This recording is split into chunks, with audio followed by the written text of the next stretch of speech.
അലൂമിനിയത്തില് അതിനകത്ത് ഞാൻ മനസ്സിലാക്കിയൊരു കാര്യം പറയാം. ഈ വിൻഡോ എന്ന് പറയുന്നത് വേറൊരു യൂണിവേഴ്സാണ്, ഒരു പാരലൽ വേൾഡാണ് ആക്ച്വലി. അതായത് തടിയായിട്ട് നമ്മൾ കണ്ട് ശീലിച്ച ട്രഡീഷണൽ വുഡൻ വിൻഡോയുടെ വേറൊരു പാരലൽ വേൾഡ് ആയിരുന്നു ആക്ച്വലി.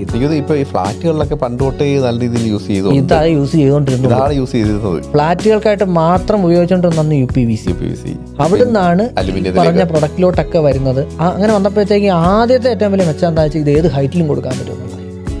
കാര്യം അലൂമിനിയം പ്രൊഫൈൽ പലരും ചിന്തിക്കുന്നത് ഇച്ചിരി മുന്നേ നമ്മൾ UPVCയിൽ റാഡ് ഇൻസെർട്ട് ചെയ്യുന്ന പോലെ പലരും ചിന്തിക്കുക അലൂമിനിയമാണ്, ഇതൊക്കെ വളഞ്ഞു പോകും. നമ്മൾ കണ്ടിട്ടുള്ള അലൂമിനിയം അതാണ്. അത് തിക്നെസ് കുറഞ്ഞ അലൂമിനിയം, ബേസ്ഡ് അലൂമിനിയം. അതെ, ഇതല്ല. ഇത് നിങ്ങൾക്ക് 10 അടി ഹൈറ്റിൽ ചെയ്യാൻ പറ്റുന്ന പാകത്തിന് അൾജീരിയൻ പ്രൊഫൈൽസ് വന്നു.